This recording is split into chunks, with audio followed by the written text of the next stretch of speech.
Hello friends, this is Raj Yadav and welcome back to Chirag study YouTube channel.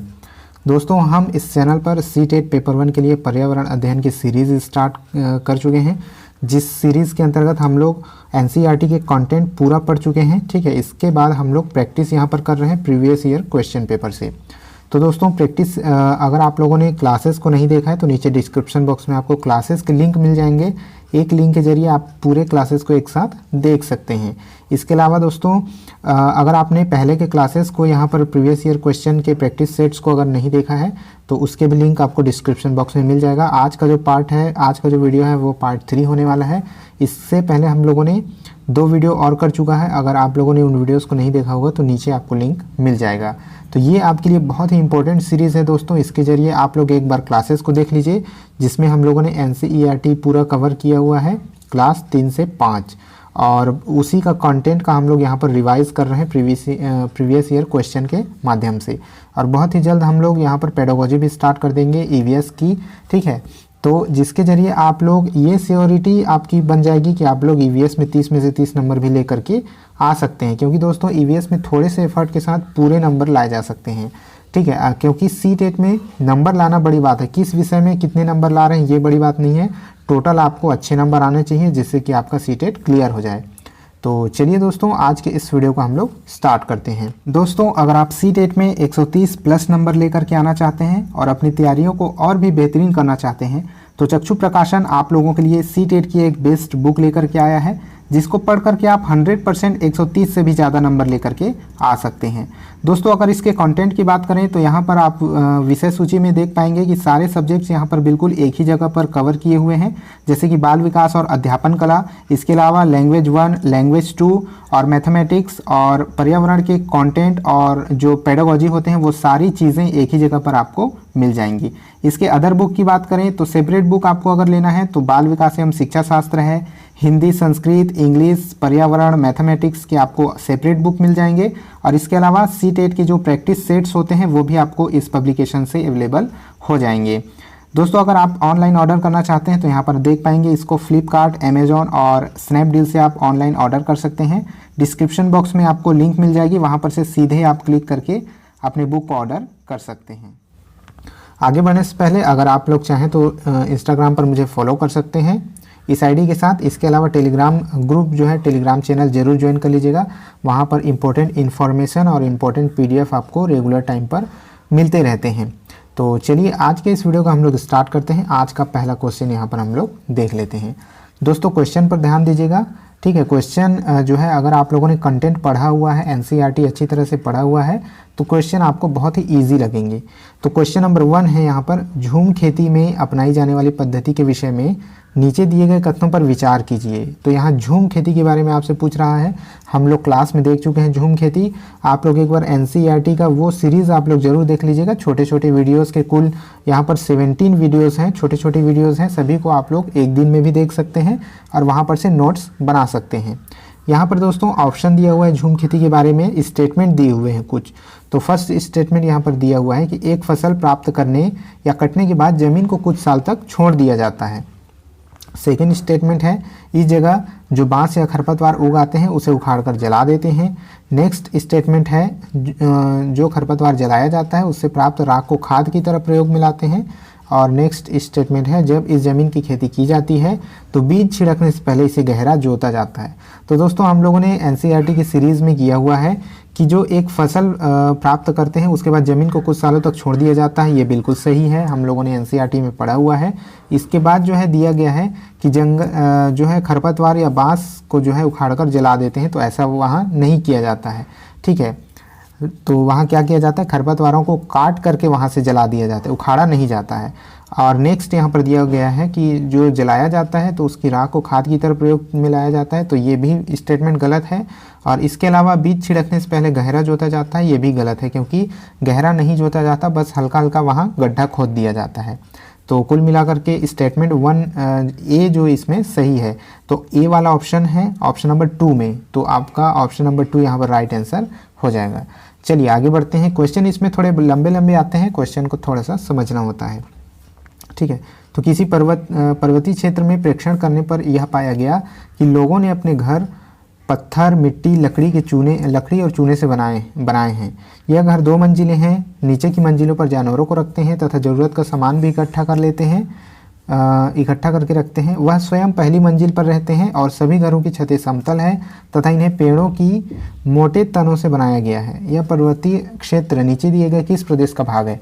तो यहाँ पर आपको कुछ हिंट्स दिए हुए हैं, जैसे कि यहाँ दिया गया है कि लोगों ने अपने घर जो है पत्थर, मिट्टी और लकड़ी और चूने से बनाए हैं। तो ये हो गया आपका पहला हिंट। उसके बाद दिया गया है कि नीचे की मंजिल पर जानवरों को रखते हैं और ज़रूरत का सामान भी इकट्ठा करके रखते हैं और स्वयं पहली मंजिल पर रहते हैं। तो ये आपका हो गया दूसरा हिंट।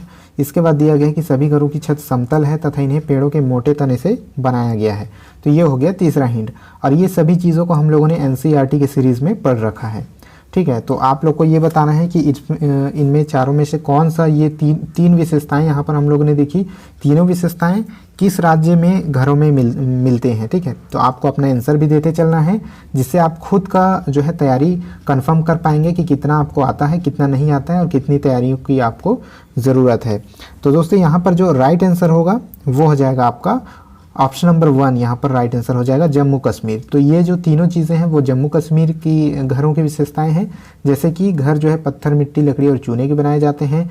2 मंजिला घर होते हैं जिसमें से नीचे जानवरों को रखते हैं और सामान रखते हैं और ऊपरी मंजिल पर लोग रहते हैं। इसके अलावा पेड़ों के मोटे तने से बनाए गए छत वहाँ पर पाए जाते हैं। तो इस तरह से राइट आंसर हो जाएगा आपका जम्मू कश्मीर। अब चलिए आगे बढ़ते हैं और देखते हैं यहाँ पर नेक्स्ट क्वेश्चन कौन सा है।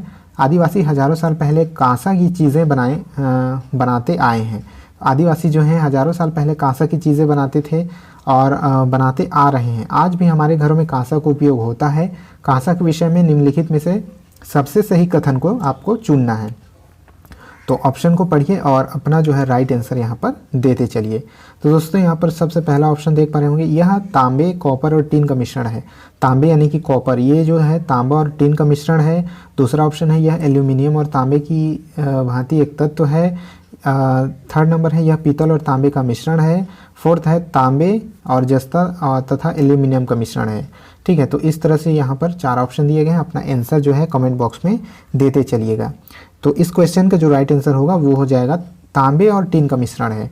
तो जो कांसा होता है दोस्तों, जो SST वाले SST में भी पढ़े होंगे। इसके अलावा EVS के NCERT में भी आपका दिया हुआ है ये चैप्टर जो है, जिसमें ये बताया गया है कि तांबे और टीन को मिला करके कांसा का यूज़ किया जाता है, कांसा बनाया जाता है मतलब कि। और ये जो है आदिवासी हजारों सालों से कांसा बनाते आ रहे हैं, कांसा की चीज़ें बनाते आ रहे हैं। आगे बढ़ते हैं क्वेश्चन नंबर 4। नारियल डली हुई किसी भी करी के साथ उबला हुआ टैपियोका निम्नलिखित में से किस क्षेत्र का प्रिय भोजन है। तो ये जो है टैपियोका के बारे में भी हम लोगों ने पढ़ा हुआ है। ठीक है, तो किस क्षेत्र का प्रिय व्यंजन है? तमिलनाडु, पश्चिम बंगाल, केरल या फिर बिहार। तो जल्दी से अपना आंसर आप लोग दीजिए। तो इस बढ़ते हैं क्वेश्चन नंबर 5। आमतौर पर यह माना जाता है कि रात में जगने वाले जानवर हर चीज़ को किस रंग में देखते हैं? जिस रंग में देखते हैं वे रंग कौन कौन से हैं? तो रात में जगने वाले जानवर, ऑप्शन है आपके काला सफ़ेद, बैगनी और नीला, हरा और पीला, नारंगी और लाल। तो जल्दी से अपना आंसर आप लोग दे दीजिए। तो इस क्वेश्चन का जो राइट आंसर होगा वो होगा काला और सफ़ेद। जो रात में जगने वाले जानवर जो होते हैं वो किसी भी चीज़ को काला और सफ़ेद, यानी कि जिसको कहते हैं कि ब्लैक एंड वाइट, ठीक है, BNW, ब्लैक एंड वाइट में देख पाते हैं रात में जागने वाले जानवर। आगे बढ़ते हैं क्वेश्चन नंबर 6। दोस्तों क्वेश्चन में कहा गया है कि केंचुए को किसानों का मित्र माना जाता है। इसके लिए सही कारण को चुनिए। यहाँ 4 स्टेटमेंट आपको दिए हुए हैं, सही कारण आपको चुनना है। तो फर्स्ट स्टेटमेंट देखिए, केंचुए मृत पत्तियों और पौधों को खाते हैं तथा इनके मल से ज़मीन उपजाऊ बनती है। यानी किसानों का मित्र क्यों कहा जाता है? ठीक है, ये पूछा गया है। तो ऑप्शन यहाँ पर स्टेटमेंट 2 दिया गया है, केंचुए खरपतवार खाते हैं जिससे मुख्य फसल की रक्षा होती है। 3 दिया हुआ है, केंचुए ज़मीन में छेद बनाते हैं जिससे ज़मीन पोली हो जाती है। 4th नंबर दिया है, केंचुआ द्वारा बनाए गए छेदों से ज़मीन को आसानी से हवा और पानी मिल जाता है। ठीक है, तो आपको बताना है कि कौन सा ऑप्शन यहाँ सही होगा। ऑप्शन नंबर 1 है A और C, ऑप्शन नंबर 2 है यहाँ पर A और B, ऑप्शन नंबर 3 है यहाँ पर B, C और D, ऑप्शन नंबर 4 है यहाँ पर A, C और D। तो इन चारों में से ये जो 4 स्टेटमेंट दिए गए हैं कौन कौन से सही होंगे? अपना आंसर जल्दी से आप वीडियो को पॉज करके भी अपना आंसर देने की कोशिश कर सकते हैं। तो यहाँ पर इस क्वेश्चन का जो राइट आंसर होगा वो हो जाएगा दोस्तों ए, सी और डी। ऑप्शन नंबर 4 यहाँ पर राइट आंसर हो जाएगा। कैसे होगा? ऑप्शन नंबर ए, सी और डी। ए इसलिए सही है क्योंकि केंचुए मृत पत्तियां और पौधों को खाते हैं और इनके मल जमीन को उपजाऊ बनाते हैं, बिल्कुल सही है। केंचुए जमीन में छेद बनाते हैं, जमीन पोली हो जाती है और जो पोली जमीन होती है उसमें से आसानी से हवा और पानी मिल जाता है। ये तीनों ऑप्शन यहाँ पर सही हैं। और इसके अलावा जो ऑप्शन नंबर बी है वो गलत है कि केंचुए खरपतवार को खाते हैं, ये बिल्कुल गलत है। आगे बढ़ जाते हैं क्वेश्चन नंबर 7। हमारे देश के मानचित्र में झारखंड कहाँ स्थित है, ये आपको बताना है। हमारे देश के मानचित्र में झारखंड कहाँ स्थित है? तो ऑप्शन है आपके दक्षिण। तो ये जो है ये कॉन्सेप्ट हम लोगों ने नहीं किया हुआ है, ये जो मैप का कॉन्सेप्ट है, ठीक है। तो आगे आने वाली सीरीज़ में मतलब कि आगे हम लोग जब पेडागोजी स्टार्ट करेंगे तो उसमें मैं मैपिंग आपको बताऊंगा, मैप का अवलोकन किस तरह से करना है। और मैप के भी क्वेश्चन ईवीएस में आपके आते हैं। तो ऑप्शन देख लीजिए, ये पूछ रहा है कि मानचित्र में झारखंड कहाँ है? छत्तीसगढ़ के दक्षिण पूर्व में है, या फिर उत्तर प्रदेश के पश्चिम में है, या फिर पश्चिम बंगाल के पूर्व में है, या फिर उड़ीसा के उत्तर में है। तो मैप का जो है दिशा आपको पता होगा, ये जो है ईस्ट है, वेस्ट है, नॉर्थ है और साउथ है। इस तरह से आपके नक्शा का ये दिशा जो है सूचक है, ठीक है। तो इसका जो राइट आंसर होगा दोस्तों वो हो जाएगा आपका उड़ीसा के उत्तर में, ठीक है। तो उड़ीसा इस तरह से नीचे में है और उसी के उत्तर में जो है आपका झारखंड राज्य आता है। उड़ीसा के ठीक ऊपर यानी कि उत्तर दिशा में झारखंड आता है। तो ऑप्शन नंबर 4 आपका राइट आंसर हो जाएगा। आगे बढ़ते हैं क्वेश्चन नंबर 8। निम्नलिखित में से पेट्रोलियम से क्या प्राप्त नहीं होता है? ठीक है, नहीं होता है पूछा गया है। पेट्रोलियम से क्या प्राप्त नहीं होता है? ऑप्शन है कोयला, डीजल, मोम और ग्रीस। तो इसका जो राइट आंसर होगा आप लोग अपने आंसर देते चलिए, ठीक है, कमेंट बॉक्स में। तो इसका जो राइट आंसर होगा और आखिरी में लास्ट में आपको ये बताना है कि कितने क्वेश्चन आप लोगों के सही हुए। कमेंट बॉक्स में कमेंट जरूर कीजिएगा कितने क्वेश्चन आज के सही हुए आपके। तो इसका जो राइट आंसर होगा दोस्तों वो हो जाएगा कोयला, ठीक है। ऑप्शन नंबर 1 राइट आंसर हो जाएगा क्योंकि पेट्रोलियम से डीजल, मोम और ग्रीस ये तीनों प्राप्त होता है। तो ये रॉन्ग आंसर हो जाएंगे। यहाँ पूछा गया है कि नहीं होता है, तो कोयला नहीं होता है। तो ऑप्शन नंबर 1 यहाँ पर राइट आंसर हो जाएगा। आगे बढ़ते हैं क्वेश्चन नंबर 9। क्वेश्चन नंबर 9 में आपसे पूछा गया है कि निम्नलिखित में से त्योहारों के उस समूह को चुनिए जिन्हें पूर्णिमा को मनाया जाता है। यानी यहाँ कुछ त्यौहार दिए हुए हैं चारों ऑप्शन में और आपको वो ऑप्शन चुनना है जिनमें से सभी त्यौहार पूर्णिमा के दिन मनाए जाते हैं।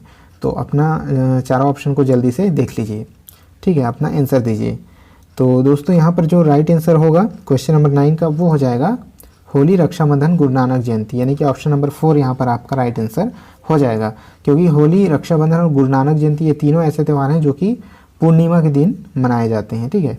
चलिए आगे बढ़ते हैं। क्वेश्चन नंबर 10 देख लेते हैं। यहाँ पर निम्नलिखित राज्यों के समूह में से किस एक समूह के समुद्र तट अरब सागर पर स्थित हैं? यानी यहाँ कुछ राज्यों के समूह दिए हुए हैं, 4 समूह दिए हुए हैं। आपको बताना है कि कौन से समूह जो है अरब सागर के तट पर स्थित हैं। यानी इनमें से समूह में हर एक राज्य जो है अरब सागर में स्थित होना चाहिए। तो वो ऑप्शन कौन सा है?